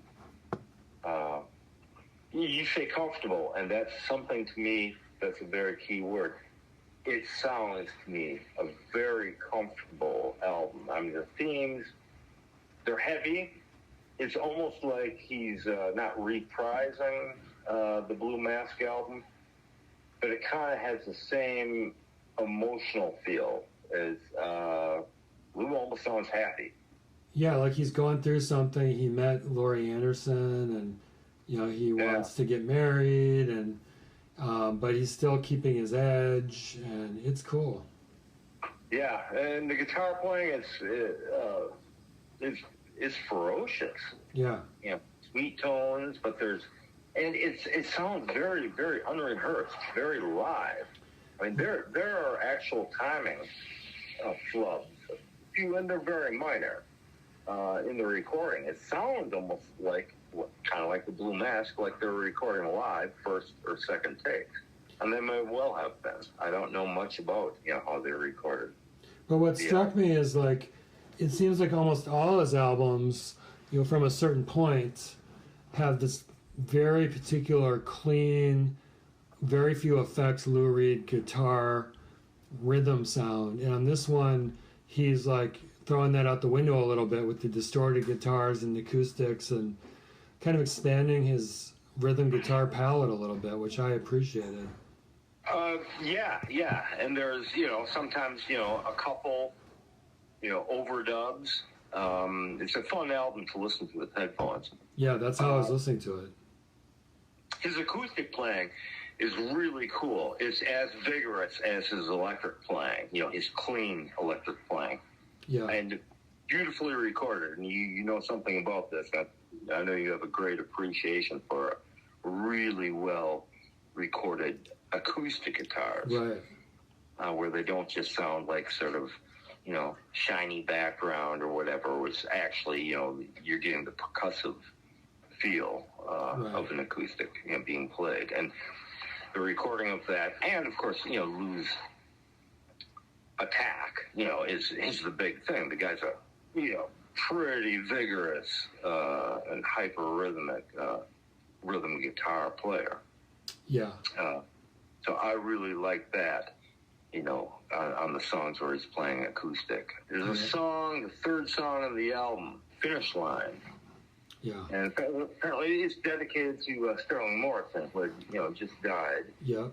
The Velvet's great guitar player. To me, it's just an astonishing song. And I have no idea what Lou's on about. I just can't figure it out. But some of the images and the lyrics are they're indelible to me. They're so strong and so evocative. Yeah. It's a very minimal song. It's like I'm saying, it's a very vigorous acoustic guitar from Lou, and then Fernando comes in with his bass, and it's this almost subsonic rumbling or almost quivering bass pattern. He's doing I imagine he's playing with his fingers. 16th notes, on his bass. This is rumbling. Then after about the third verse or something, Roy Bittan from the E Street Band comes on, just these simple, very elegant, left-hand piano chords. Yeah. And it's so effective. Just beautiful. And I have no idea what he's on about, what this has to do with Sterling Morrison, if anything. But say some of the imagery, butchers in aprons hack meat in the snow. Yeah. Wow. Yeah, there's something about New York City. Down by the depots, out by the meat racks, down by the tunnels surrounding the jails. Prisoners are marching in squares and in circles. They're headed for the finish line. And that's sort of something about the subterranean aspect of New York City, the underground of it, the subways. And, well, it's an island. Manhattan's an island. Just very evocative somehow. And I can't figure out what Lou's on about. But yeah. What does that have to do with Sterling Morrison? I don't know, but I remember liking that song a lot. It's very cool. It sounds sort of like Velvet Underground. It's I agree. The drum pattern is just a downbeat on every second measure or whatever on the floor tom, Tony Funner Smith. So there's no proper beat or anything. That's exactly what I thought when I heard this album. It's like, oh, Lou is finally comfortable referencing Velvet Underground rhythm styles. I was very much hearing the Velvet Underground in this album. Yeah. I think he'd, with the New York trilogy, those last three albums, which are very pristine, recording, but very pristine playing. Yeah. Band with Mike Rathke and of course, you have songs for Drella with, John Cale. This record seems more restless, almost offhand sometimes. Think of Hooky Wookie, which I think was a single. Sure, didn't get played on the record, but it's just simple 2-3 chord mid-tempo rocker, Chuck Berry type of thing, and Lou's vocals, fading, little asides, a little laugh here, a little smart, which, maybe they're overdubbed, but they sound for all the world to me like the vocals were recorded live while he's playing. I mean, the overdubs are, the guitars. It has that feeling to me. But this offhand quality often in a few of the songs where he's just comfortable. He's been through it. He's done the New York trilogy. He's, the elder statesman, man of letters. He's finally, recognized as a poet, in his own mind. He's got that, acclaim. Did the Velvet's reunion, beautifully recorded album, and met Laurie, and somehow it seems he was able to relax a bit. To me, it's a very loose album, very loose sounding. Yeah. The production, the playing on it, it's very comfortable sounding. Yeah, like Fernando, for example, it took me a while to get used to his sound, but by this time, he just fits in there like a comfortable glove. Yeah, and his tone deepened very much, from his early to mid-'80s albums. It's a very, I don't know if that was, Lou telling him he wanted, deeper tones, or, that's just how, Fernando's musical evolution was, but very, very fat, rich bass tones, but still providing not quite as much as, say, the Blue Mask or Legendary Hearts, but very witty little fills. To me, it's a great mix, and I think it's one of those records that if you play it because of the dynamics of the recording, if you play it really, really loud, if you have such a stereo system or whatever, it only gets better. In the liner notes, it says of the CD booklet, quote, due to increased dynamic range, raise volume above average, in all caps, play it loud. Right. I remember reading that. And like I think maybe the 24-bit, digital, recording technology had just come online by then or something. But I remember reading that and thinking, well, yeah, that's in fact true. You do have to turn it up a bit, to get the highs, and it's very dynamically recorded, so you lose, guitars. They're not in your face. They are in your face when they need to be, but it's, I don't know how else to describe it. It's very dynamically recorded, but with just primarily 3 musicians. So they really knew how to work together, or the engineer, whoever engineered it, really knew how to record backing tracks, and then, lose, many guitar overdubs. You work them in and out of the mix really beautifully. And yeah, Bob, I don't know who engineered it either, but Bob Ludwig mastered it, so I'm sure it was mastered really well. Oh yeah. And of course, he's great mastering expert. Of course, these days, if you had, I don't know if I think there was a remaster of the posthumous all vinyl box set of Lou's after he died, which is like $400 or something. Not released on CD. But how, many, post late 90s recordings were, the volume wars, they call it, brick walled. Just really, really loud, no dynamics, really bass heavy and mid bass heavy. Hopefully, if this was remastered, they didn't do, they didn't destroy the sound of this album. Yeah. The critics really like this record. 4 stars, Rolling Stone, Q Magazine, Alternative Press 5 stars, Robert Christgau A-. The album cover's kind of interesting. It says here that the CD case made it look like a dark blue picture of Lou Reed's face. The bright yellow aspect and the rays of the cover were only made apparent when the liner notes were removed from its case. Yeah, I've got the original CD, and it almost harkens back once again, as I mentioned, commenting earlier, to the Blue Mask. Mm-hmm. It's a dark blue, a dark midnight blue CD jewel case, and you have to kind of look at it closely to see Lou's face. Right. And it's like, oh yeah. And then when you pull the CD booklet out, it's this bright yellow, some crazy, design of Lou's face, and it's a whatever, graphic design thing.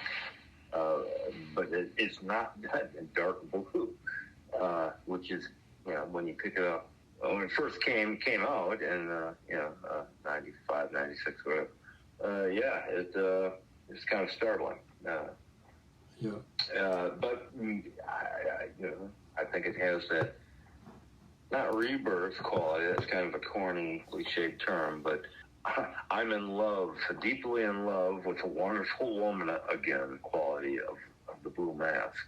But do yourself a favor, man, and check out, I'm sure you can YouTube, but You'll Know You Were Loved from the Friends soundtrack. Okay. I'm sure it's from those sessions. It sounds, sonically, very much like it. And it's just beautiful. It's just this brisk, mid-tempo. Listen to it and find out. Maybe you won't like it. Maybe you'll hate it. But I think it's, I don't know why it wasn't on the album, why he... But your point is it was recorded around the same time or maybe in the same sessions? Yeah, I think so. I think it came out, it did come out, before the album. Okay. But it sounds very much like the same session. Should we wrap it up now and pick up later where Lou gets really weird in his old age? Yeah. Let's wrap it up here. To be continued. Whenever we, pick it up again, we'd start with Ecstasy, Exactly. The Raven, and Lulu, I guess. Yeah. And those are big albums. They're big, they're long, there's a lot. So that's going to be a lot of stuff to digest for you when you, if you don't already know those albums in some capacity.